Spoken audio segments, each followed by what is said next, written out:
नमस्कार दोस्तों, जय हिंद, जय भारत। दोस्तों, आज हम इस वीडियो में जानेंगे राजनीति से जुड़ा हुआ एक महत्वपूर्ण प्रश्न जो मध्य प्रदेश की बोर्ड व लोकल परीक्षाओं में पूछा जाता है। दोस्तों, कक्षा 11वीं में और 12वीं में प्रश्न बनकर आता है कि शीत युद्ध क्या है, या फिर शीत युद्ध पर टिप्पणी लिखिए। तो हम देखते हैं इसका उत्तर। शीत युद्ध का अभिप्राय मतलब शीत युद्ध का अभिप्राय शब्दों के बीच पैदा होने वाले तनाव से है। जो दोस्तों शीत युद्ध का मतलब है वो क्या है? शब्दों के बीच पैदा होने वाले तनाव से है। इसमें प्रत्येक पक्ष यानी प्रत्येक देश ऐसी नीतियों का अनुसरण करता है जिनका लक्ष्य स्वयं को मजबूत करते हुए दूसरे पक्ष को कमजोर करना है। यानी दोस्तों, एक युद्ध तो आपको दिखाई देता है जो तोप से, बंदूकों से लड़ा जाता है, ठीक है ना। और एक युद्ध छद्म वेश का होता है जो किसी को दिखाई नहीं देता है, परंतु वो छद्म रूप में होता रहता है। कैसे? विश्व मंच पर। जैसे आपने देखा होगा किसी भी देश में भारत को हीन बताया जाता है, ठीक है ना। भारत के लोगों को सपेरा बताया जाता है, भारत के लोगों को गरीब बताया जाता है। क्यों बताया जाता है? ताकि भारत के लोगों का, भारत की वायुसेना का, थल सेना का मनोबल तोड़ दिया जाए। दोस्तों, आई बात समझ में? अभी आपने देखा होगा the Kashmir file film Goa festival में दिखाई गई थी, तो विदेश के एक डायरेक्टर ने क्या कह दिया, ये तो वर्गर फिल्म है, यानी कि बेकार फिल्म है ये, ठीक है ना। इस प्रकार बोल दिया। क्यों?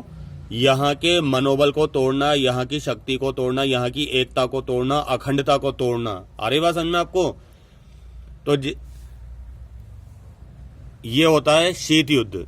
इसमें क्या होता है दोस्तों? देश की बुराई की जाती है, इसे खेलों में पटका जाता है, खेलों में रौंदा जाता है, ठीक है ना। मंचों से बदनाम किया जाता है किसी भी देश को, तो इससे कमजोर होता है वहां के लोगों का मनोबल। दूसरे पक्ष को कमजोर करना है।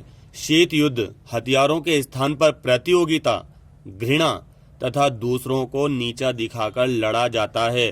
कुछ हमारे देश के बेवकूफ लोग उन अंग्रेजों की बातों को मान लेते हैं, उन दूसरे देशों की बातों को मान लेते हैं। वो बोलते हैं हाँ सही तो है, भारत गरीबी तो है, भारत के लोग बाग निबुद्धि तो हैं, ठीक है ना। तो ये तो भैया उनका एजेंडा होता है, ठीक है ना, क्योंकि वो शीत युद्ध के अंतर्गत झूठा प्रचार फैला रहे थे और आप इस बात को समझ ही नहीं पाए। D.F. फ्लेमिंग ने कहा है कि यह युद्ध ऐसा है जो युद्ध क्षेत्र में नहीं अपितु मनुष्य के मस्तिष्क एवं बुद्धिमानी से लड़ा जाता है तथा इसके द्वारा उसके विचारों पर नियंत्रण स्थापित किया जाता है। आज भी आपको देखा होगा हमारे देश चाहे स्वतंत्र हो गया हो हमारा देश, परंतु यहाँ पर कई सारे अंग्रेज घूम रहे हैं, और वो भी कौन से धर्म के? सनातन धर्म के। आ रही बात समझ में? वो भी क्या करते हैं? देश को बदनाम करते हैं। कौन? सनातन धर्मी। क्यों? क्योंकि वो भी शीत युद्ध की चपेट में आ चुके हैं। दोस्तों, आ रही बात समझ में? अब हम देखते हैं आगे। शीत युद्ध दूसरे महायुद्ध के दौरान अपनी प्रकृति को विकसित कर पाया था। दूसरे विश्व युद्ध के दौरान सोवियत संघ और अमेरिका के मध्य शीत युद्ध हुआ था और धीरे धीरे ये अन्य देशों में भी देखा जाने लगा। शीत युद्ध के दौरान दोनों महाशक्तियां अमेरिका व सोवियत संघ ने नए आजाद हुए राष्ट्रों को अपनी ओर आकर्षित करने की चेष्टा करी कि राष्ट्र हमारी ओर आकर्षित हो जाए, हमारी ओर आकर्षित हो जाएं। करने हेतु प्रत्यक्ष रूप से हथियारों एवं आर्थिक मदद दी उन्होंने उन देशों को, ठीक है ना। इस दौरान अप्रत्यक्ष रूप से सशस्त्रीकरण, हस्तक्षेप, जासूसी तथा तकनीकी क्षेत्र में बराबरी का लगातार प्रयोग किया जाता रहा।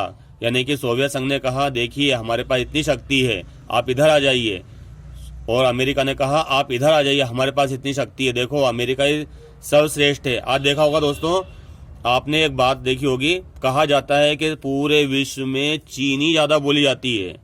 किसने कह दिया? आपने देखा क्या?